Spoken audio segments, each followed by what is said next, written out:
So good evening all. കഴിഞ്ഞ ദിവസം നമ്മൾ സീഡ് ആക്ടിന്റെ കാര്യങ്ങളായിരുന്നു, സീഡ് ആക്ട് 1966 ആയിരുന്നു പഠിച്ചത്. അപ്പോൾ അതിൽ 25 സെക്ഷനാണ് ഉള്ളത്. അതിന്റെ കാര്യങ്ങളെല്ലാം നമ്മൾ നോക്കി ഡീറ്റെയിൽ ആയിട്ട്. ഇന്ന് നമ്മൾ അതെല്ലാവരും നോക്കിയെന്ന് വിചാരിക്കുന്നു. ഇനി അത് റിലേറ്റഡ്, അത് സീഡ് ആക്ട് എന്ന് പറഞ്ഞത് ജസ്റ്റ് അതിന്റെ ആക്റ്റും അതിന്റെ റൂൾസും കാര്യങ്ങളെല്ലാം ജസ്റ്റ് പറയുന്നു. ഇനി അതിന്റെ ഓരോന്നിന്റെയും ഡീറ്റെയിൽഡ് ആയിട്ട്, ഇപ്പൊ അവിടെ നമ്മൾ പറഞ്ഞു സർട്ടിഫിക്കറ്റ് കൊടുക്കാനായിട്ട് ഫീസ് കൊടുക്കണം, പക്ഷെ എത്ര ഫീസാണ് ഒന്നും അവിടെ കറക്റ്റ് ആയിട്ട് പറഞ്ഞിട്ടുണ്ടായിരുന്നില്ല. അപ്പോൾ ഈ റൂൾസിൽ ഇതെല്ലാം ഡീറ്റെയിൽ ആയിട്ട് അതിന്റെ ഗൈഡ് ലൈൻസും സ്റ്റാൻഡേർഡ്സും എല്ലാം പറയുന്നതാണ് സീഡ് റൂൾസ് 1968 എന്ന് പറയുന്നത്. അപ്പൊ ജസ്റ്റ് നമുക്ക് സീഡ് റൂൾ എന്താണെന്നൊന്ന് നോക്കാം. The seed rules of 1968 are regulations established under the Seed Act 1966 in India. ഞാൻ പറഞ്ഞ പോലെ തന്നെ റെഗുലേഷൻസ് എല്ലാം അതിന് വേണ്ടിയിട്ടുള്ളതാണ്. സീഡ് ആക്ടിലുള്ള റെഗുലേഷൻസ് എല്ലാം എസ്റ്റാബ്ലിഷ് ചെയ്തിരിക്കുന്നത് അതിന് വേണ്ടിയിട്ടാണ്. These rules set the standards for seed quality, certification and labelling to ensure that seed sold in the market meet certain quality criteria. അതായത് നമ്മുടെ മാർക്കറ്റിൽ കിട്ടുന്ന സീഡ്സിന്റെ ക്വാളിറ്റി ഉറപ്പുവരുത്താൻ തന്നെയാണ് ആക്റ്റും വന്നത്. പക്ഷെ ഇതിൽ കുറച്ചുകൂടെ ഡീറ്റെയിൽ ആയിട്ട് സീഡ് ക്വാളിറ്റിയുടെ കാര്യങ്ങൾ, സർട്ടിഫിക്കേഷൻ, ലേബലിംഗ്, അങ്ങനെയുള്ള എല്ലാത്തിനെയും പറ്റി കുറച്ച് ഡീറ്റെയിൽ ആയിട്ട് നമ്മുടെ റൂൾസിൽ പറയുന്നുണ്ട്. ഇതിന് അവിടെ നമ്മൾ 25 സെക്ഷൻ പഠിച്ചു ആക്ടില്. പക്ഷെ ഇവിടെ 11 പാർട്ടും 39 റൂൾസും ആണ് ഉള്ളത്. ഈ 39 റൂൾസിനെ ചില ഇങ്ങനെ എന്താണ് പാർട്ടായിട്ട് തിരിച്ചിട്ടുണ്ട്. അങ്ങനെ 11 പാർട്ടാണ് അവിടെ ഉള്ളത്. 39 റൂൾസും നമ്മുടെ സീഡ് റൂൾസ് 1968 ഉണ്ട്. അപ്പോൾ ജസ്റ്റ് ഒന്ന് പറയുകയാണെങ്കിൽ, സീഡ് ആക്ട് എന്ന് പറയുന്ന ഒരു ലോ ആണ് that establishes the basic frame work for regulating the quality of seed sold in the country. Already നമ്മൾ പറഞ്ഞു, ഒരു ജസ്റ്റ് ബേസിക് ഫ്രെയിം വർക്ക് കൊടുക്കുന്നതാണ് ആക്ട്. റൂൾസ് എന്താണ്, അതിങ്ങനെ മാറിപ്പോവും. അതുകൊണ്ട് ജസ്റ്റ് ഒന്നുകൂടെ അത് സ്ട്രെസ് ചെയ്ത് പറയുന്നത്, സീഡ് റൂൾസ് എന്ന് പറയുമ്പം അത് ഡീറ്റെയിൽഡ് ഗൈഡ് ലൈൻസ് ആണ് and procedures created under the seed act to implement its provisions, essentially outlining specific standards and processes for seed testing, certification and marketing. അവിടെ നമ്മൾ സീഡ് ആക്ടിൽ ഈ സർട്ടിഫൈ ചെയ്യുന്നു, മാർക്കറ്റിംഗ് ഇങ്ങനെ എങ്ങനെ വേണം, ജസ്റ്റ് ഔട്ട്ലൈൻ പറഞ്ഞോളൂ. പക്ഷെ റൂളിൽ എന്താ, ഡീറ്റെയിൽഡ് ഗൈഡ് ലൈൻസ്, എത്ര ഫീസ് കൊടുക്കണം, ഏത് ഫോമിൽ ആപ്ലിക്കേഷൻ കൊടുക്കണം, അങ്ങനെ കറക്റ്റ് ആയിട്ടുള്ള സ്റ്റാൻഡേർഡ്സും എല്ലാം പറയുന്നതാണ് നമ്മുടെ സീഡ് റൂൾസ്. ഓക്കെ, അപ്പോൾ നമ്മൾ എവിടെയാണ്, സീഡ് ആക്ടില് പറഞ്ഞായിരുന്നു സെക്ഷൻ 1 എന്ന് പറയുന്നത് ഷോർട്ട് ടൈറ്റിലാണ്, സെക്ഷൻ 2 എന്ന് പറയുന്നത് ഡെഫിനിഷൻസ് ആണ്. പക്ഷെ ഇവിടെ പാർട്ട് 1 പ്രിലിമിനറി, അതിലാണ് ഈ ഷോർട്ട് ടൈറ്റിലും ഡെഫിനിഷൻസും എല്ലാം ഇൻക്ലൂഡ് ചെയ്യുന്നത് ഈ പാർട്ട് 1ലാണ് നമ്മുടെ റൂൾസിൽ.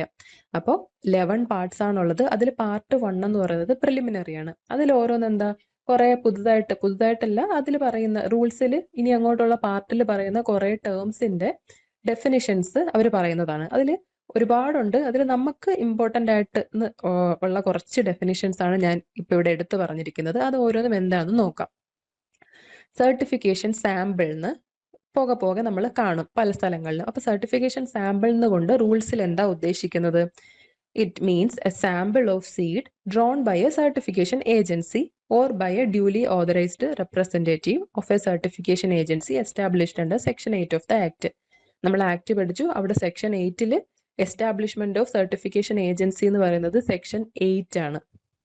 ഓക്കെ, അപ്പൊ അതിന് കീഴിൽ വരുന്ന സർട്ടിഫിക്കേഷൻ ഏജൻസി സാമ്പിൾ കളക്ട് ചെയ്യും. ഓക്കെ, എന്തിനു വേണ്ടിയിട്ട്? ടെസ്റ്റ് ചെയ്യാനായിട്ട്, ഇത് സർട്ടിഫൈ ചെയ്യാൻ പറ്റുന്ന ക്വാളിറ്റിയിലുള്ള സീഡ് ആണോ എന്ന് അറിയാനായിട്ട് സാമ്പിൾ എടുക്കുമല്ലോ, അതിനെ അവർ സർട്ടിഫിക്കേഷൻ സാമ്പിൾ എന്നാണ് പറയുന്നത്. ജസ്റ്റ് അത് വായിക്കുമ്പോൾ തന്നെ നമുക്ക് മനസ്സിലാവും അല്ലേ, സാമ്പിൾ. ഇനി സർട്ടിഫിക്കേഷൻ ടാഗ് എന്താ കേൾക്കുമ്പോൾ തന്നെ മനസ്സിലാവും. സർട്ടിഫിക്കേഷൻ കിട്ടിക്കഴിഞ്ഞപ്പോൾ അവർക്കൊരു ടാഗ് കൊടുക്കുമല്ലോ, അതായിരിക്കും അല്ലെ. ഒന്ന് വായിക്കാം. Means A tag or label of certain design to be specified by the certification agency and shall constitute the certificate granted by the certification agency. അതായത് സർട്ടിഫിക്കറ്റ്, ഞാനാണ് ഒരു സർട്ടിഫൈഡ് സീഡ് പ്രൊഡ്യൂസർ. അപ്പൊ ഞാൻ സർട്ടിഫിക്കറ്റിന് വേണ്ടി അപ്ലൈ ചെയ്തു. അപ്പൊ സർട്ടിഫിക്കേഷൻ ഏജൻസി എന്റെ സ്ഥലം എല്ലാം വന്ന് നോക്കി, എല്ലാം കറക്റ്റ് സ്റ്റാൻഡേർഡിലാണ് ഞാൻ ചെയ്യുന്നതെങ്കിൽ എനിക്ക് സർട്ടിഫിക്കറ്റ് തരുന്നതിന്റെ കൂടെ, സർട്ടിഫിക്കറ്റ് ഗ്രാന്റ് ചെയ്യുന്നതിന്റെ കൂടെ ഒരു ടാഗും അവർ തരും. ആ ടാഗ് എന്റെ എല്ലാ കണ്ടെയ്നറിലും അല്ലെങ്കിൽ എന്റെ എല്ലാ സീഡും, ഞാൻ വിൽക്കുന്ന എല്ലാ സീഡിലും ആ ടാഗ് കൊടുക്കണം. അങ്ങനെ സർട്ടിഫിക്കറ്റ് കിട്ടുന്നതിനോടൊപ്പം നമുക്ക് കിട്ടുന്നതാണ് സർട്ടിഫിക്കേഷൻ ടാഗ്. ഓക്കെ, ഇതെല്ലാം ബേസിക് ആയിട്ടുള്ള കാര്യങ്ങളാണ്. ഇനി അങ്ങോട്ട് പോകെ ടാഗ്, ലേബല്, മാർക്ക്, അങ്ങനെ പല കാര്യങ്ങളും പറയും.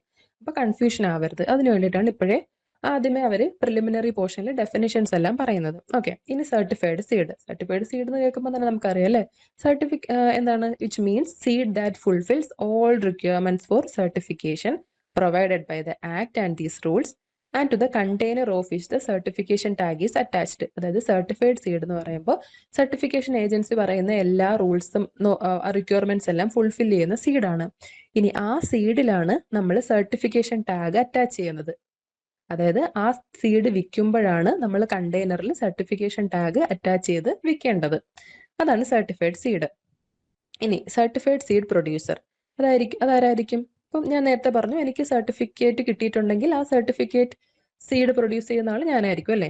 So it's means A person who gross or distribute certified seed in accordance with the procedure and standards of the certification agency. Certification agency പറയുന്ന രീതിയിൽ സീഡ് പ്രൊഡ്യൂസ് ചെയ്ത് അതിന് ടാഗ് എല്ലാം അറ്റാച്ച് ചെയ്ത് അവർ പറയുന്ന രീതിയിൽ സെയിൽ ചെയ്യുന്ന ആൾ ആരാണോ അതാണ് സർട്ടിഫൈഡ് സീഡ് പ്രൊഡ്യൂസർ. ഓക്കെ, ഇനി പറയുന്നത് കംപ്ലീറ്റ് റെക്കോർഡ്. കംപ്ലീറ്റ് റെക്കോർഡ് എന്ന് പറഞ്ഞാൽ എന്താ? Which means the information which relates to the origin, variety, kind, germination and purity of seed of any notified kind or variety offered for sale, sold or otherwise supplied. അതായത് നമ്മൾ seed വിൽക്കുവാണ്, ആ വിൽക്കുമ്പോൾ അങ്ങനെ, അതായത് വിൽക്കാനായിട്ട് ഒരു നോട്ടിഫൈഡ് ഒരു kind of വെറൈറ്റിയുടെ എല്ലാ ഡീറ്റെയിൽസും അടങ്ങുന്ന ഒരു റെക്കോർഡാണ് കംപ്ലീറ്റ് റെക്കോർഡ്. അതിൽ എന്തൊക്കെ ഉണ്ടായിരിക്കും? അതിന്റെ ഒറിജിൻ, അതായത് അതിന്റെ സോഴ്സ്. ഇപ്പൊ സർട്ടിഫൈഡ് സീഡ് ആണെങ്കിൽ അത് ഏത് സീഡിൽ നിന്നാണ് ഉണ്ടാക്കിയത്. ഇപ്പൊ ഒരു സർട്ടിഫൈഡ് സീഡ് ആണെങ്കിൽ അതിന്റെ ഒരു ഫൗണ്ടേഷൻ സീഡ് അല്ലെങ്കിൽ രജിസ്റ്റേർഡ് സീഡിൽ നിന്നായിരിക്കും സർട്ടിഫൈഡ് സീഡ് ഉണ്ടാക്കുന്നത്. അപ്പൊ അതിന്റെ സോഴ്സ് ഏതാണ്, ഒറിജിൻ എങ്ങനെയാണ്, അത് ഏത് വെറൈറ്റിയാണ്, അതിന്റെ കൈൻഡ്, ജെർമിനേഷൻ, പ്യൂരിറ്റി പെർസെന്റേജ് എങ്ങനെയാണ്, അങ്ങനെ ഡീറ്റെയിൽസ് എല്ലാം അടങ്ങുന്നതാണ് അതിന്റെ കംപ്ലീറ്റ് റെക്കോർഡ് എന്ന് പറയുന്നത്. ഇനി സർവീസ് സാമ്പിൾ. നമ്മൾ സർട്ടിഫിക്കേഷൻ സാമ്പിൾ പറഞ്ഞു, ഇനി സർവീസ് സാമ്പിൾ എന്താ? സർവീസ് സാമ്പിൾ എന്ന് പറയുമ്പോൾ means a sample submitted to the central seed laboratory or to a state seed laboratory for testing.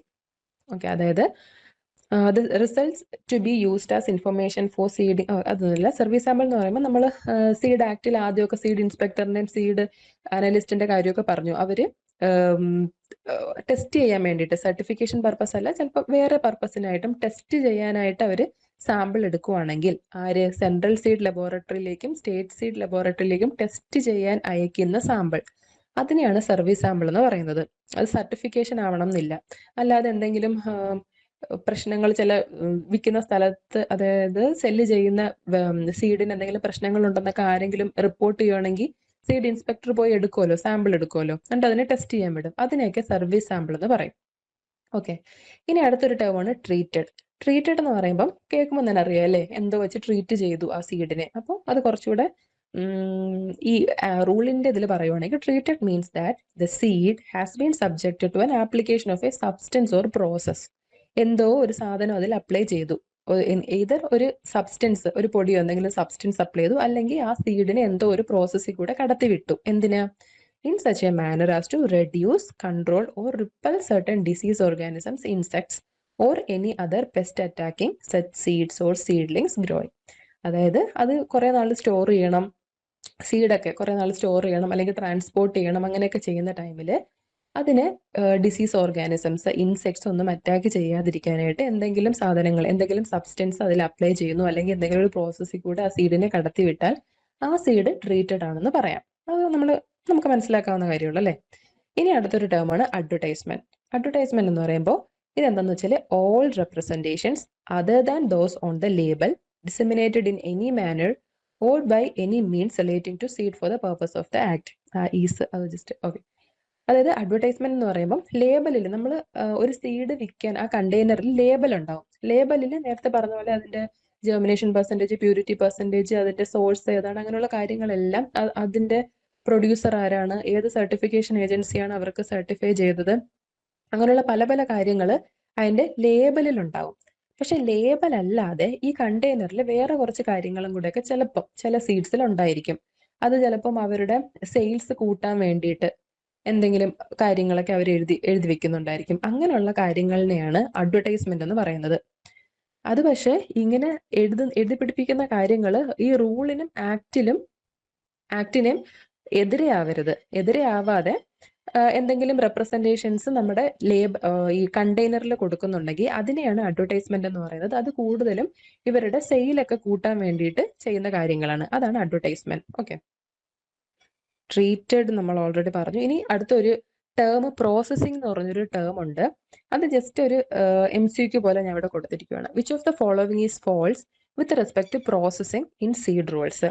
Seed റൂൾസിൽ പ്രോസസ്സിംഗ് എന്നൊരു കാര്യം പറയും. അതിൽ ഈ 4 ഓപ്ഷൻസിൽ ഒരെണ്ണം തെറ്റാണ് ഇൻ റെസ്പെക്ട് ഓഫ് പ്രോസസ്സിംഗ്. അപ്പോൾ ഓരോന്നും ജസ്റ്റ് ഒന്ന് വായിക്കാം.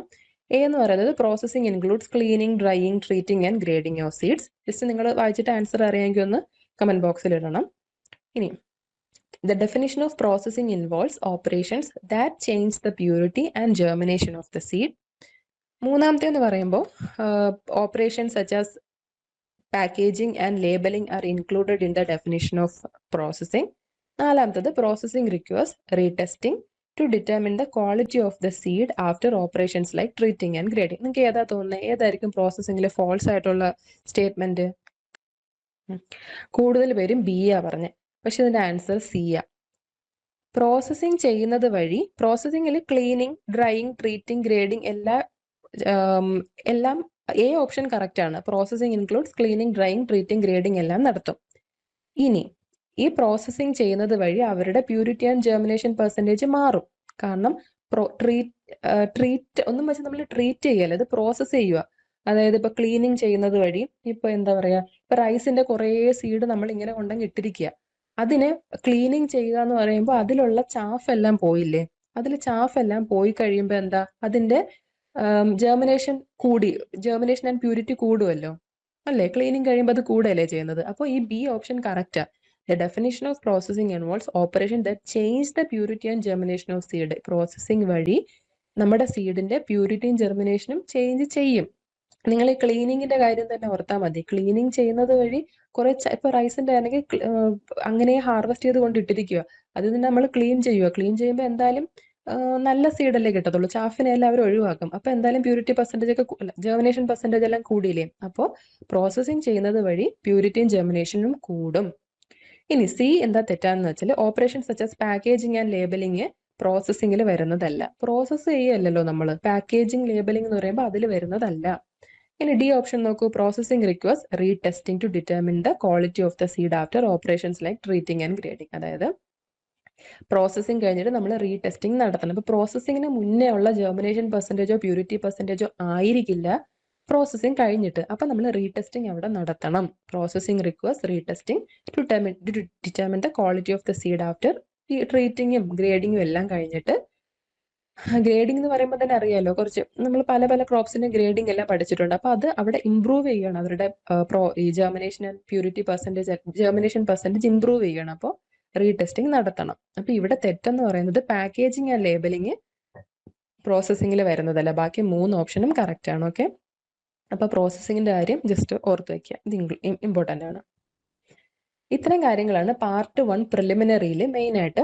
കുറച്ചുകൂടെ കാര്യങ്ങളുണ്ട്, അതെല്ലാം നമുക്ക് പെട്ടെന്ന് ഡെഫിനിഷൻസ്. ഇപ്പൊ സീഡ് ആക്ട് എന്ന് പറയുന്നത് സീഡ് ആക്ട് ആണ്, റൂൾ എന്ന് പറയുന്നത് സീഡ് റൂൾസ് ആണ്. അങ്ങനെ ഉള്ള ചെറിയ ചെറിയ കാര്യങ്ങളാണ്. ഇമ്പോർട്ടന്റ് ആയിട്ട് ഇത്രയും ടേംസ് ആണ് പാർട്ട് 1 നമ്മൾ പ്രിലിമിനറിയിൽ നോക്കാനുള്ളത്.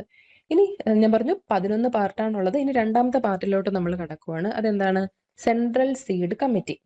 സെൻട്രൽ സീഡ് കമ്മിറ്റി ആക്ച്വലി നമ്മൾ ആക്ടിൽ പഠിച്ചു.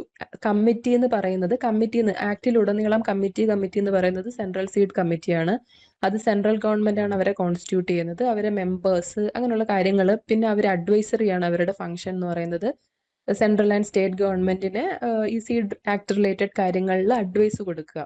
അതാണ് സെൻട്രൽ സീഡ് കമ്മിറ്റിയുടെ ഫംഗ്ഷൻ എല്ലാം നമ്മൾ നോക്കി. ഇനി റൂൾസ് വരുമ്പോഴത്തേനും കുറച്ചുകൂടെ ഡീറ്റെയിൽഡ് ആയിട്ട് അവർ പറയുവാണ്. Functions of the central seed committee എന്തൊക്കെയാണ്? Set fees. ഓക്കെ, നമ്മൾ അവിടെ മുന്നേ പറഞ്ഞു കുറെ കാര്യത്തിൽ ഫീസ് ഒക്കെ സെറ്റ് ചെയ്യണം അല്ലേ? അപ്പൊ അതെല്ലാം ചെയ്യുന്നത് നമ്മുടെ സെൻട്രൽ സീഡ് കമ്മിറ്റിയാണ്. അതെന്താണെന്നൊന്ന് വായിക്കാം. സെറ്റ് ഫീസിൽ വരുന്നത് recommend the rate of fees to be levied for analysis of samples by the central and state seed laboratory and for certification by the certification agency. Okay, നമ്മൾ പറയുന്നത് എന്തെങ്കിലും സീഡ് സാമ്പിളിനെ ടെസ്റ്റിംഗ് ചെയ്യാൻ നമ്മൾ വിടുന്നത് എങ്ങോട്ടാ? സെൻട്രൽ സീഡ് ടെസ്റ്റിംഗ് ലബോറട്ടറി അല്ലെങ്കിൽ state seed testing laboratory. State seed testing ലബോറട്ടറിയിലോട്ടാണ് ആദ്യം വിടുന്നത്.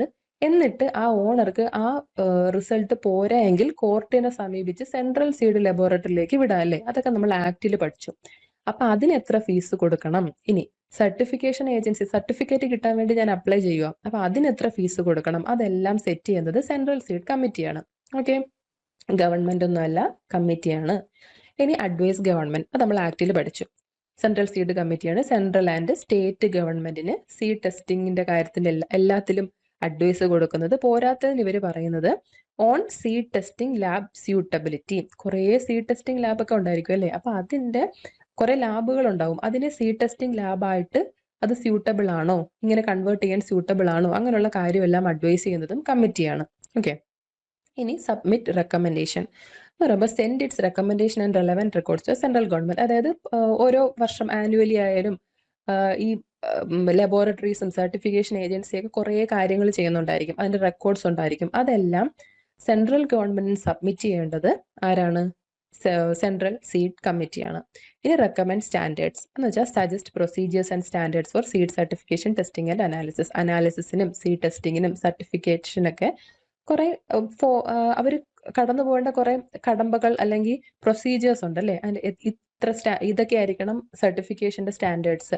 ഈ ടെസ്റ്റിംഗ് ചെയ്യുമ്പോൾ ഇങ്ങനെ ആയിരിക്കണം. അങ്ങനെയുള്ള പ്രൊസീജിയേഴ്സും സ്റ്റാൻഡേർഡ്സും എല്ലാം റെക്കമെൻഡ് ചെയ്യുന്നത്, സജസ്റ്റ് ചെയ്യുന്നത് കമ്മിറ്റിയാണ്. പിന്നെ അഡീഷണൽ ഫംഗ്ഷൻ എന്ന് പറയുമ്പോൾ ആക്ട് എന്തെങ്കിലും പിന്നെ കൂടുതൽ ഫംഗ്ഷൻസ് പറയുകയാണെങ്കിൽ അതും കൂടെ സെൻട്രൽ സീഡ് കമ്മിറ്റി ചെയ്യണം. പ്രധാനമായിട്ട് ഫീസ് സെറ്റ് ചെയ്യുന്നു, സീഡ് ടെസ്റ്റിംഗ് ലാബിന്റെ സ്യൂട്ടബിലിറ്റിക്ക് അഡ്വൈസ് കൊടുക്കുന്നു, പിന്നെ റെക്കോർഡ്സ് എല്ലാം സെൻട്രൽ ഗവൺമെന്റിന് സബ്മിറ്റ് ചെയ്യുന്നു, പിന്നെ പ്രൊസീജിയേഴ്സ് സ്റ്റാൻഡേർഡ്സ് എല്ലാം സജസ്റ്റ് ചെയ്യുന്നു. ഇത്രയാണ് സെൻട്രൽ സീഡ് കമ്മിറ്റിയുടെ ഫങ്ഷൻസ് എന്ന് പറയുന്നത്. അത്രയാണ് റൂൾസിൽ സെൻട്രൽ സീഡ് കമ്മിറ്റി സീഡ് റൂൾസിൽ സെൻട്രൽ സീഡ് കമ്മിറ്റിയെ പറ്റി പറയുന്നത്. അതാണ് പാർട്ട് 2. ഇനി അതില് അവര് ഒരു കാര്യം കൂടെ പറയുന്നുണ്ട്. അതായത് സെൻട്രൽ സീഡ് കമ്മിറ്റിയിൽ ആരൊക്കെ ഉണ്ടെന്ന് നമ്മൾ സീഡ് ആക്ടിൽ പഠിച്ചാൽ ഒരു ചെയർമാൻ ഉണ്ട്, പിന്നെ 8 മെമ്പേഴ്സ് ഉണ്ട്, അതിൽ not less than 2 seed growers ആയിരിക്കണം, പിന്നെ ഓരോ സ്റ്റേറ്റിൽ നിന്നും ഓരോ ആൾക്കാരെ നോമിനേറ്റ് ചെയ്യും, അങ്ങനെയൊക്കെ പറഞ്ഞ് പഠിച്ചു. അപ്പൊ ഇതെല്ലാം ആരാണ്? ആ കമ്മിറ്റിയുടെ മെമ്പേഴ്സ് ആണ്. അപ്പൊ ഇവർക്ക് കുറെ മീറ്റിംഗ്സ് എല്ലാം ഉണ്ടായിരിക്കും. അപ്പൊ മീറ്റിംഗ്സ് അറ്റൻഡ് ചെയ്യുമ്പം ഇവർക്ക് കുറച്ച് അലവൻസ് എല്ലാം കിട്ടും. അത് റിലേറ്റഡ് കാര്യമാണ്. ഇത് നമുക്ക് ഇമ്പോർട്ടന്റ് അല്ല, പക്ഷെ എങ്ങാനും ട്രൂ ഓർ ഫോൾസിന് എന്തിനെങ്കിലും ചോദിച്ചാലോ? അപ്പൊ അറിഞ്ഞിരിക്കാൻ വേണ്ടിയിട്ട് ജസ്റ്റ് ഒന്ന് വായിക്കാം. Travelling and daily allowances payable to members of the committee and it sub committee. കമ്മിറ്റിക്ക് സബ് കമ്മിറ്റീസും ഉണ്ടായിരിക്കും. അപ്പൊ അതിന്റെ മെമ്പേഴ്സിന് ട്രാവലിംഗ് ആൻഡ് ഡെയിലി അലവൻസിന്റെ കാര്യങ്ങളാണ് ഇതിൽ പറയുന്നത്. ഓക്കെ, അപ്പോൾ first of all committee travel and daily allowance. Committee അല്ലെങ്കിൽ സബ് കമ്മിറ്റിയുടെ മെമ്പേഴ്സ് ഡയറക്റ്റ് അവരുടെ മെമ്പേഴ്സിന് ട്രാവൽ ആൻഡ് ഡെയിലി അലവൻസ് കിട്ടുന്നുണ്ട് വൈൽ അറ്റൻഡിങ് മീറ്റിംഗ്സ്. ഓക്കെ, അപ്പൊ committee and sub committee members receive, അവർക്ക് കിട്ടുന്നുണ്ട് travel and daily allowance. Okay, അപ്പൊ ഈ ഒഫീഷ്യൽ മെമ്പേഴ്സ് ആണെങ്കിൽ അവർക്ക് receive allowances according to their government department rules funded by their regular pay source. അതായത് ഈ കമ്മിറ്റിയിലുള്ള അംഗങ്ങൾ ഓൾറെഡി എന്തെങ്കിലും ഒരു ഗവൺമെന്റ് പദവി വഹിക്കുന്നവരായിരിക്കും.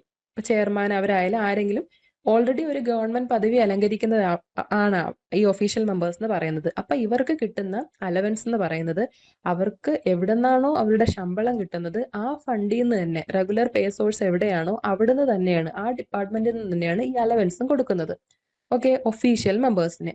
ഇനി നോൺ ഒഫീഷ്യൽ മെമ്പേഴ്സ്, ഇപ്പോൾ വേറെ ഡിപ്പാർട്ട്മെന്റിൽ നിന്ന് ആൾക്കാരൊക്കെ ചില സമയത്ത് ചില മീറ്റിംഗ്സിനൊക്കെ വരേണ്ടിയിരിക്കും. അപ്പൊ നോൺ ഒഫീഷ്യൽ മെമ്പേഴ്സിന് എങ്ങനെയാന്ന് വെച്ചാൽ ഇവർക്കും ട്രാവലിംഗ് ആൻഡ് ഡെയിലി അലവൻസ് കിട്ടുന്നുണ്ട്, പക്ഷെ അത് സെൻട്രൽ ഗവൺമെന്റിന്റെ ജനറൽ ഓർഡർ അനുസരിച്ചൊക്കെയാണ് കിട്ടുന്നത്. അത് അവരുടെ പേ സോഴ്സിൽ നിന്നായിരിക്കത്തില്ല, അല്ലാതെ സെൻട്രൽ ഗവൺമെന്റ് അവർക്ക് പ്രത്യേക ഓർഡേഴ്സ് ഒക്കെ ഇറക്കും ഇങ്ങനെ നോൺ ഒഫീഷ്യൽ മെമ്പേഴ്സിന്റെ അലവൻസിന് വേണ്ടിയിട്ട്. അങ്ങനെയാണ് അവർക്ക് കിട്ടുന്നത്. ഓക്കെ, ജസ്റ്റ് അറിഞ്ഞിരിക്കുക, അത് ഇമ്പോർട്ടൻ്റ് ഒന്നുമല്ല, എങ്ങാനും ഒരു വന്നാൽ നമുക്ക് അറിഞ്ഞിരിക്കാം, അത്രേ ഉള്ളൂ. ഓക്കെ, ഇത്രയാണ് പാർട്ട് 2 പറയുന്നത്. ഇനി പാർട്ട് 3 നോക്കുവാണെങ്കിൽ സെൻട്രൽ സീഡ് ലബോറട്ടറിയെ പറ്റിയാണ് പറയുന്നത്. Central seed laboratory. Central seed ലബോറട്ടറിയിൽ അവർ പറയുന്നത് ടെസ്റ്റിംഗ് ഇവരുടെ ഫങ്ഷൻസ് എന്തൊക്കെയാണെന്നാണ്. സെൻട്രൽ സീഡ് ലബോറട്ടറിയുടെ functions testing, programs, data collection, പിന്നെ അഡീഷണൽ ഫങ്ഷൻ. അത് എല്ലാത്തിലും ഇങ്ങനെ റൂളിൽ വെറുതെ കൊടുത്തിരിക്കും. ഫസ്റ്റ് നമുക്ക് ഇത് മാത്രം നോക്കിയത് ടെസ്റ്റിംഗ് പ്രോഗ്രാംസും ഡേറ്റ കളക്ഷനും. ടെസ്റ്റിംഗ് പ്രോഗ്രാംസ് എന്ന് പറയുമ്പോൾ ഇവര് ഇപ്പൊ ട്രെയിനിങ് ഇല്ലേ, അതുപോലെ ടെസ്റ്റിംഗ് പ്രോഗ്രാംസ് എല്ലാം ഇനിഷ്യേറ്റ് ചെയ്യണം. ഇനിഷ്യേറ്റ് ചെയ്യുന്നത് in collaboration with state seed laboratory. നമുക്കറിയാം 2 ടൈപ്പ് ഉണ്ട്, സ്റ്റേറ്റ് സീഡ് ലബോറട്ടറിയും സെൻട്രൽ സീഡ് ലബോറട്ടറിയും ഉണ്ട് അല്ലേ. അപ്പോൾ central seed laboratory state seed laboratory ആയിട്ട് കൊളാബറേറ്റ് ചെയ്തിട്ട് ടെസ്റ്റിംഗ് പ്രോഗ്രാംസ് ഇനിഷ്യേറ്റ് ചെയ്യണം. എന്തിനു വേണ്ടിയിട്ടാ? ഇവരെല്ലാരും ടെസ്റ്റ് ചെയ്യുന്നത് ഈ സീഡ് തന്നെയാണല്ലോ. അപ്പൊ അവരുടെ ടെസ്റ്റ് റിസൾട്ടിന്റെ യൂണിഫോമിറ്റിക്ക് വേണ്ടിയിട്ട്. ഇപ്പൊ ട്രെയിനിങ് ഒക്കെ കൊടുക്കുന്ന എന്തിനാ? നമ്മുടെ ഒഫീഷ്യൽസിന്. കാരണം അവർ പുതിയ പുതിയ എന്തെങ്കിലും റൂൾസ് അല്ലെങ്കിൽ സ്കീമൊക്കെ വരുവാണെങ്കിൽ എല്ലാവരും ഒരുപോലെ അറിഞ്ഞിരിക്കണോ അല്ലെ. അല്ലാതെ ഒരാൾ വേറെ രീതിയിൽ പറഞ്ഞ് അടുത്ത ആൾ വേറെ രീതിയിൽ പറഞ്ഞ് അവിടെ ഒരു യൂണിഫോമിറ്റി ഉണ്ടാവില്ല. അപ്പോൾ സീഡ് ടെസ്റ്റിംഗിന്റെ റിസൾട്ടിലെല്ലാം യൂണിഫോമിറ്റി വരാനായിട്ട് ഇടയ്ക്കിടയ്ക്ക് central and seed testing labs collaborate ചെയ്ത് ടെസ്റ്റിംഗ് പ്രോഗ്രാംസ് ഇനിഷ്യേറ്റ് ചെയ്യണം. അതാണ് അവരുടെ ആദ്യത്തെ ഫംഗ്ഷൻ. പിന്നെ ഡേറ്റ കളക്ഷൻ. ഡേറ്റ കളക്ഷൻ എന്ന് പറഞ്ഞാൽ regularly collect data on seed quality in the market and provide this information to the central seed committee. ഈ headings ശ്രദ്ധിക്കണം. ആദ്യം പാർട്ട് 2 നമ്മൾ സെൻട്രൽ സീഡ് കമ്മിറ്റിയെ പറ്റി പറഞ്ഞു. 3 നമ്മൾ പറയുന്നത് സെൻട്രൽ സീഡ് ലബോറട്ടറി ആണ്. ലബോറട്ടറി. ഓക്കെ. ഇപ്പൊ ലബോറട്ടറി ഡേറ്റ കളക്ഷൻ എന്ന് വെച്ചാൽ നമ്മുടെ മാർക്കറ്റിലുള്ള കുറേ അധികം സീഡ്സ് വിൽപ്പനയ്ക്ക് ഉണ്ടല്ലോ, അതിന്റെ എല്ലാം ക്വാളിറ്റി ഡേറ്റ കളക്ട് ചെയ്തിട്ട് അത് നമ്മുടെ സെൻട്രൽ സീഡ് കമ്മിറ്റിക്ക് പ്രൊവൈഡ് ചെയ്യുക. അതാണ് അടുത്തൊരു ഫംഗ്ഷൻ എന്ന് പറയുന്നത് സെൻട്രൽ സീഡ് ലബോറട്ടറിയുടെ. ഓക്കെ. അപ്പോൾ പ്രോഗ്രാംസ് ഇനിഷ്യേറ്റ് ചെയ്യുക, ഡേറ്റ കളക്ട് ചെയ്യുക, രണ്ടെണ്ണേ ഉള്ളൂ. പിന്നെ അഡീഷണൽ ഫംഗ്ഷൻസ് ഇങ്ങനെ സെൻട്രൽ ഗവൺമെന്റ് പിന്നെ എന്തെങ്കിലും അസൈൻ ഫംഗ്ഷൻസ് അവർക്ക് കൊടുക്കുകയാണെങ്കിൽ ആ ടാസ്കും ചെയ്യുക. ഇത്ര മാത്രമേ സെൻട്രൽ സീഡ് ലബോറട്ടറിയെ പറ്റി റൂൾസിൽ പറയുന്നുള്ളൂ. ഇനി പാർട്ട് 4. പാർട്ട് 4 പറയുന്നത് സീഡ് സർട്ടിഫിക്കേഷൻ ഏജൻസിയെ പറ്റിയാണ്. അപ്പൊ ആദ്യം കമ്മിറ്റിയെ പറ്റി പറഞ്ഞു, പിന്നെ ലബോറട്ടറിയെ പറ്റി പറഞ്ഞു, ടെസ്റ്റിംഗിന്റെ കാര്യങ്ങൾ ലബോറട്ടറിയെ പറ്റി പറഞ്ഞു. ഇപ്പൊ പറയാൻ പോകുന്നത് സീഡ് സർട്ടിഫിക്കേഷൻ ഏജൻസി. അപ്പോൾ സർട്ടിഫിക്കേഷന്റെ കാര്യങ്ങളൊക്കെ ആയിരിക്കും ഇവിടെ പറയുന്നത് അല്ലേ. അപ്പൊ സീഡ് സർട്ടിഫിക്കേഷൻ ഏജൻസിയുടെ ഫംഗ്ഷൻസ് എന്താ? അഫ്കോഴ്സ് ഇവിടെ എന്തായാലും സീഡ് സർട്ടിഫിക്കേഷൻ വരും. ഒഫീഷ്യലി നോട്ടിഫൈ ചെയ്ത വെറൈറ്റിക്ക് സർട്ടിഫിക്കേഷൻ കൊടുക്കുക. Okay. Certify seeds of any officially notified types or varieties. അതാണ് അവരുടെ ആദ്യത്തെ ഫംഗ്ഷൻ. ഇനി രണ്ടാമത്തത് application and process guide lines. അതായത് സർട്ടിഫിക്കേഷൻ കൊടുക്കണമെങ്കിൽ കുറെ ഇന്ന ഇതിൽ ആപ്ലിക്കേഷൻ കൊടുക്കണം, ഇതൊക്കെയാണ് പ്രൊസീജിയേഴ്സ് എന്ന് കാണുമല്ലോ. അതെല്ലാം ആ ഗൈഡ് ലൈൻസ് എല്ലാം ചെയ്യുക. Set out clear guidelines for applying, growing, harvesting, processing, storing and labelling seeds intended for certification, ensuring final seed lot meet required standards. അതായത് സർട്ടിഫിക്കേഷൻ ചെയ്യണമെങ്കിൽ ഇപ്പൊ ഞാൻ എന്റെ സീഡ് സർട്ടിഫൈ ചെയ്യാൻ കൊടുക്കണമെങ്കിൽ ഞാൻ അത് വിതയ്ക്കുന്നത് തൊട്ട്, അതായത് അത് സോ ചെയ്യുന്ന തൊട്ട് അല്ലെങ്കിൽ അതിന്റെ ലാൻഡ് പ്രിപ്പറേഷൻ തൊട്ട് ഞാൻ ഫോളോ ചെയ്യേണ്ട കുറെ ഗൈഡ് ലൈൻസ് ഉണ്ട്. അപ്പൊ അങ്ങനെ അതെല്ലാം സെറ്റ് ചെയ്യുന്നത് സീഡ് സർട്ടിഫിക്കേഷൻ ഏജൻസി ആയിരിക്കും. എന്തൊക്കെയാണ് സർട്ടിഫിക്കേഷന് വേണ്ടി അപ്ലൈ ചെയ്യുന്നത്, പിന്നെ ആ പർട്ടിക്കുലർ സീഡ് ഗ്രോ ചെയ്ത് harvest, processing, storing and labelling, അതെല്ലാം അതിന്റെ എല്ലാം ഗൈഡ് ലൈൻസ് സെറ്റ് ചെയ്യുന്നത് സീഡ് സർട്ടിഫിക്കേഷൻ ഏജൻസിയാണ്. പിന്നെ അവരുടെ ഒരു റോളാണ് മെയിൻറ്റെയിൻ ബ്രീഡർ ലിസ്റ്റ്. അത് നമ്മുടെ അവരുടെ ഒരു ഏരിയയിൽ എന്താണ് സീഡ് ബ്രീഡേഴ്സിന്റെ ഒരു അപ്ഡേറ്റഡ് ലിസ്റ്റ് ഉണ്ടാക്കുക. ബ്രീഡർമാർ അധികം കാണത്തില്ല അല്ലേ. അപ്പൊ ആ സീഡ് ബ്രീഡേഴ്സിന്റെ എല്ലാം റെക്കഗ്നൈസ്ഡ് സീഡ് ബ്രീഡേഴ്സിന്റെ എല്ലാം ഒരു അപ്ഡേറ്റഡ് ലിസ്റ്റ് ഉണ്ടാക്കുന്നതാണ് അവരുടെ അടുത്ത ഫംഗ്ഷൻ, സീഡ് സർട്ടിഫിക്കേഷൻ ഏജൻസിയുടെ അടുത്ത ഫംഗ്ഷൻ. ഇനി എലിജിബിലിറ്റി വെരിഫിക്കേഷൻ, അതായത് confirm that seed submitted for സർട്ടിഫിക്കേഷന് വേണ്ടിയിട്ട് സർട്ടിഫിക്കേഷൻ വേണം എന്ന് പറഞ്ഞിട്ട് അപ്ലൈ ചെയ്തിട്ടുണ്ടല്ലോ, അപ്പൊ അവിടെ പോയി വിസിറ്റ് ചെയ്ത് ആ ഒരു പർട്ടിക്കുലർ സീഡിന് എല്ലാ എലിജിബിൾ ആണ്, ഈ ഇവർ പറഞ്ഞിരിക്കുന്ന എല്ലാ ഗൈഡ് ലൈൻസും പാലിച്ചിട്ടാണ് ആ സീഡ് ഉണ്ടാക്കിയിരിക്കുന്നത്. പിന്നെ അതിന്റെ സോഴ്സ്, അതായത് ഇപ്പൊ ഞാനൊരു സീഡ് ഉണ്ടാക്കണമെങ്കിൽ ഏതെങ്കിലും ഒരു ഇപ്പൊ ഞാൻ സർട്ടിഫൈഡ് സീഡാണ് ഉണ്ടാക്കുന്നത്. അപ്പൊ അത് ഉണ്ടാക്കണമെങ്കിൽ എന്റെ സോഴ്സ് എന്ന് പറയുന്നത് ഏതർ ഫൗണ്ടേഷൻ സീഡ് ആയിരിക്കും അല്ലെങ്കിൽ രജിസ്റ്റേർഡ് സീഡ് ആയിരിക്കും. അപ്പൊ അത് ഞാൻ കറക്റ്റ് ഒരു സോഴ്സിൽ നിന്ന് തന്നെയാണ് വാങ്ങിച്ചത്, പ്ലാന്റിംഗ് സോഴ്സ് കറക്റ്റ് ആണ്, അത് പർച്ചേസ് ചെയ്തത് കറക്റ്റ് പൈസ എല്ലാം അടച്ചു തന്നെയാണ് എന്നെല്ലാം ഉറപ്പുവരുത്തേണ്ടതും സീഡ് സർട്ടിഫിക്കേഷൻ ഏജൻസിയാണ്. അത് confirm that seed submitted for certification are eligible, അത് എലിജിബിൾ ആണ്. The planting source is authenticated, അതായത് കറക്റ്റ് സോഴ്സിൽ നിന്ന് തന്നെയാണ് ഞാൻ വാങ്ങിച്ചിരിക്കുന്നത്. Purchase records align with rules, അതിന്റെ സോഴ്സ് വാങ്ങിച്ചതെല്ലാം കറക്റ്റ് ആയിട്ടാണ്. And that fees have been paid, പൈസ കൊടുത്തിട്ടൊക്കെ തന്നെ നല്ല രീതിയിൽ തന്നെയാണ് എന്റെ സോഴ്സ് എല്ലാം ഞാൻ അക്വയർ ചെയ്യുന്നുള്ള അവര് വെരിഫൈ ചെയ്യും. അത് സീഡ് സർട്ടിഫിക്കേഷൻ ഏജൻസിയുടെ ഡ്യൂട്ടിയാണ്. ഇനിയുണ്ട് സാമ്പിൾ ടെസ്റ്റിംഗ്. സാമ്പിൾ ടെസ്റ്റിംഗ് എന്ന് പറയുമ്പോൾ take and test samples of seed lots, അതായത് സർട്ടിഫിക്കേഷന് വേണ്ടിയിട്ട് ഇപ്പൊ ഞാൻ അപ്ലൈ ചെയ്യുവാണെങ്കിൽ എന്റെ ഫീൽഡിൽ വന്നിട്ട് എന്റെ ഏരിയയിൽ ഫീൽഡിൽ വന്നിട്ട് സീഡ് ലോട്ട് എടുക്കുന്നു, സർട്ടിഫിക്കേഷന് എലിജിബിൾ ആണോ എന്ന് പോയി ടെസ്റ്റ് ചെയ്ത് നോക്കുന്നു. അതും ഇവരുടെ ഡ്യൂട്ടിയാണ്. Sample testing, take and test samples of seed lots to ensure they meet certification standards. ഇത് സർട്ടിഫിക്കേഷൻ സ്റ്റാൻഡേർഡ്സ് നമ്മൾ പിന്നെ പഠിക്കും. അതായത് ഇത്ര ഐസൊലേഷൻ ഡിസ്റ്റൻസിൽ വേണം, ഇതിന് ഓഫ് ടൈപ്സ് ഉണ്ടാവും, ഇത്രേ പാടുള്ളൂ, സീഡ് ബോൺ ഡിസീസസ് ഇത്ര ഉണ്ടാവാൻ പാടുള്ളൂ, അങ്ങനെ കുറേ സ്റ്റാൻഡേർഡ്സ് ഉണ്ട്. അതെല്ലാം ഞാൻ കീപ്പ് ചെയ്തിട്ടുണ്ടോ എന്നൊക്കെ ഇവർ വന്ന് നോക്കും. അതാണ് സാമ്പിൾ ടെസ്റ്റിംഗ്. പിന്നെ ആ സീഡ്, ഇതിപ്പോ സീഡ് ലോട്ടാണ്, സീഡ് എത്ര സീഡ് എടുക്കുന്നു, ആ സീഡിൽ എന്താണ് ഒബ്ജക്ഷണബിൾ വീഡ് സീഡ്സ് എന്തെങ്കിലും ഉണ്ടോ, അതർ വേറെ എന്താണ് ഓഫ് ടൈപ്സിന്റെ സീഡ്സ് എന്തെങ്കിലും ഉണ്ടോ, അങ്ങനെ എല്ലാം നോക്കുന്നത് ഈ സാമ്പിൾ ടെസ്റ്റിംഗിലാണ്. ഇനി inspection of processing plants.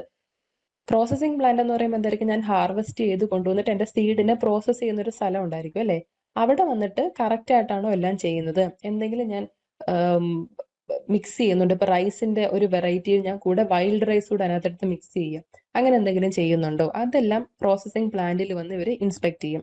Inspect seed processing plant to see that the admixtures of other kinds of varieties are not introduced. അതായത് ആ സെയിം ടൈപ്പ് തന്നെയാണ്. ഇപ്പൊ ഞാൻ റൈസിന്റെ ഒരു ഉമ വെറൈറ്റിയുടെ സർട്ടിഫൈഡ് സീഡാണ് ഞാൻ കൊടുക്കാൻ ഉദ്ദേശിക്കുന്നതെങ്കിൽ അത് മാത്രമേ ഉള്ളൂ, വേറെ ഒന്നും ഞാൻ അതുമായിട്ട് മിക്സ് ചെയ്തിട്ടില്ല എന്നെല്ലാം അവർ പ്രോസസിംഗ് പ്ലാന്റിൽ വന്ന് ഉറപ്പുവരുത്തും.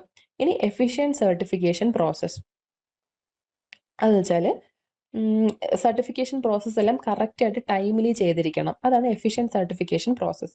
Act quickly at all stages, field and plant inspection, sample testing, issuing certificate, tag, mark, label and seals. അതായത് എപ്പോ തൊട്ട് ചെന്ന് ഫീൽഡ് അല്ലെങ്കിൽ പ്ലാന്റിൽ ഇൻസ്പെക്ഷൻ ചെയ്യുന്നത് തൊട്ട് സീൽ എന്താണ് ടാഗ് കൊടുക്കുന്നത് വരെ, സാമ്പിൾ ടെസ്റ്റിംഗ്, സർട്ടിഫിക്കറ്റ് ഇഷ്യൂ, അതുപോലെ തന്നെ ടാഗ് കൊടുക്കുന്നത് വരെ എല്ലാ പ്രോസസ്സും കറക്റ്റ് ആയിട്ട് ടൈമിലി എഫിഷ്യന്റ് ആയിട്ട് ചെയ്യുന്നു എന്ന് ഉറപ്പുവരുത്തേണ്ടതും ചെയ്യേണ്ടത് സർട്ടിഫിക്കേഷൻ ഏജൻസിയാണ്. ഇനി educational programmes.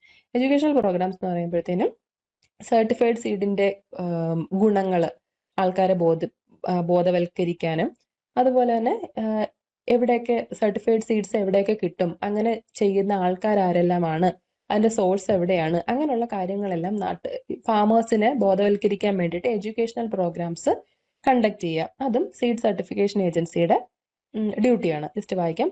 Run programs to promote certified seed. Certified സീഡിനെ പ്രൊമോട്ട് ചെയ്യുക, including a publication listing certified seed growers and sources of certified seed. ഈ എഡ്യൂക്കേഷണൽ പ്രോഗ്രാമിന്റെ ഭാഗമായിട്ട് പബ്ലിക്കേഷൻസ് ജസ്റ്റ് അതിനകത്ത് ലിസ്റ്റ് ചെയ്യേണ്ട എന്തൊക്കെയാണ്, സർട്ടിഫൈഡ് സീഡ് ഗ്രോവേഴ്സ് ആരൊക്കെയാണ്, എവിടെ നിന്നൊക്കെ നമുക്ക് സർട്ടിഫൈഡ് സീഡ് കിട്ടും, സോഴ്സസും അതിനകത്ത് പറയാം. ഇനി ഇഷ്യൂയിങ് സർട്ടിഫിക്കറ്റ്. സർട്ടിഫിക്കറ്റ് ഇഷ്യൂ ചെയ്യുക. Provide official tag, label and seal as per regulation. Certificate കൊടുക്കുന്നതോട് തന്നെ അവർക്ക് ടാഗും ലേബലും സീലൊക്കെ കിട്ടും, അതും ഇഷ്യൂ ചെയ്യുന്നത് ഇവരാണ്. Record keeping. Maintain necessary records to verify eligibility of seed plants used in certified seed production. അതായത്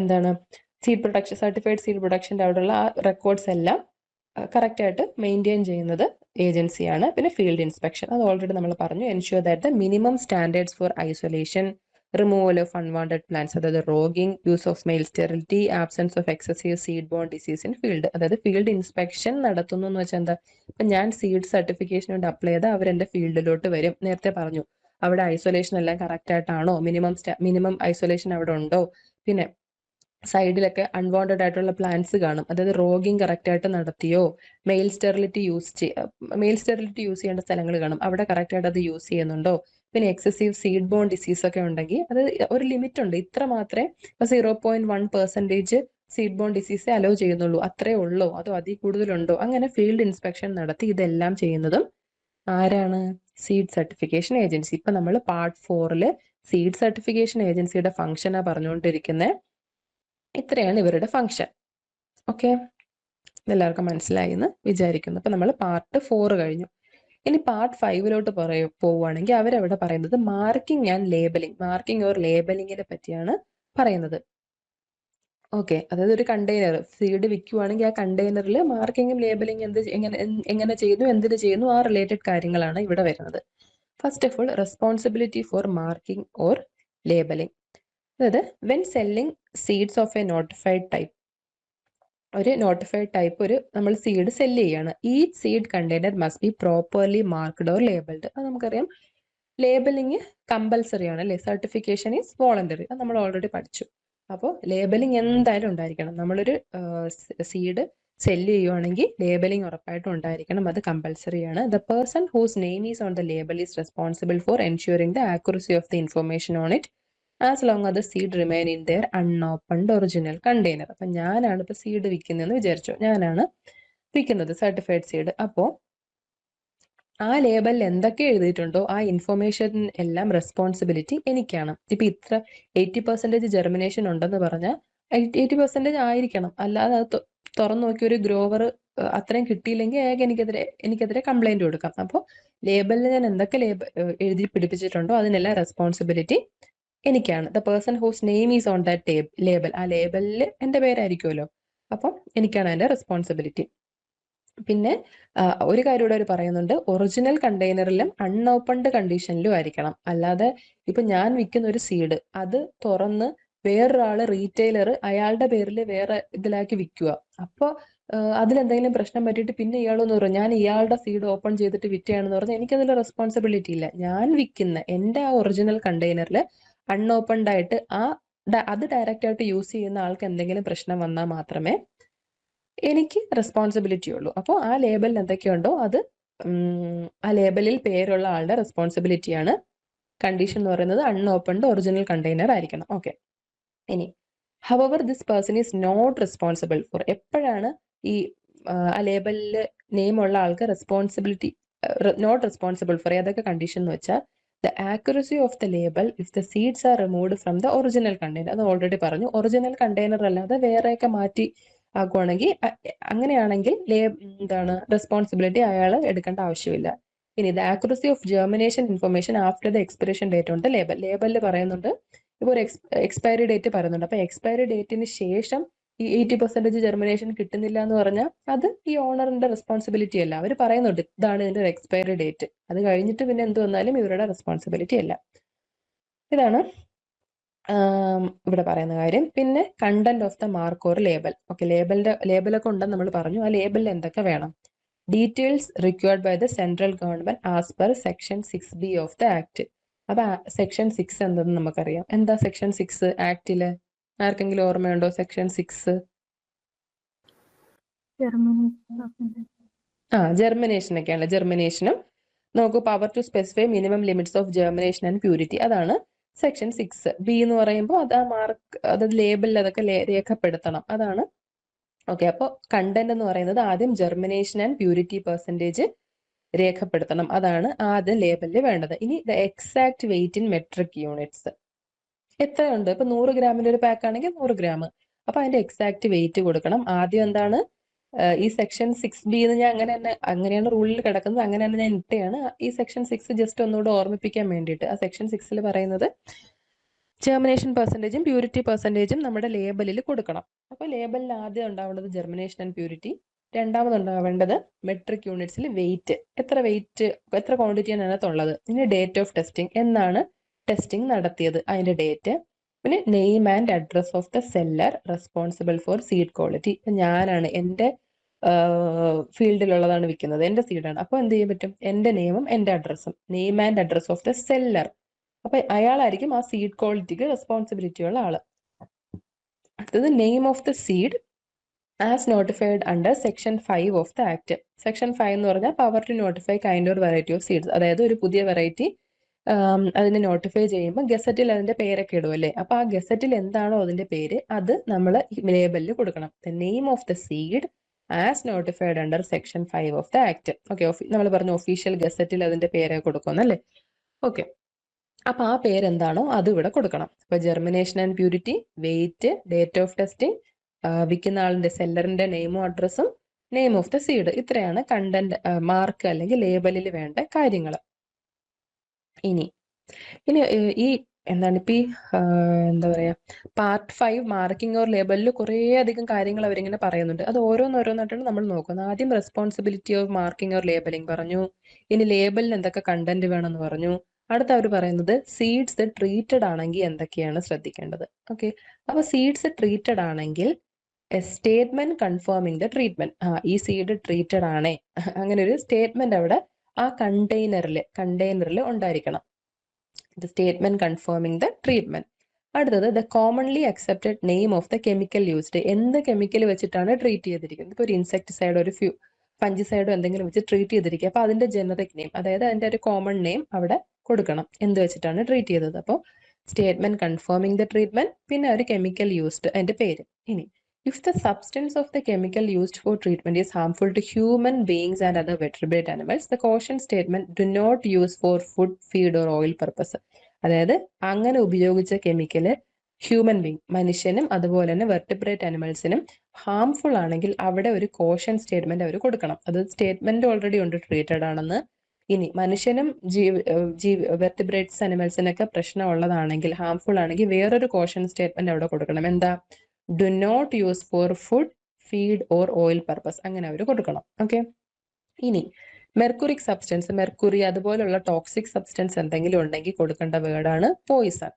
The caution for mercurials and similarly toxic substance shall be the word poison. അവിടെ അതിന് പോയിസൺ എന്ന് വേണം അവിടെ indicate ചെയ്യാൻ.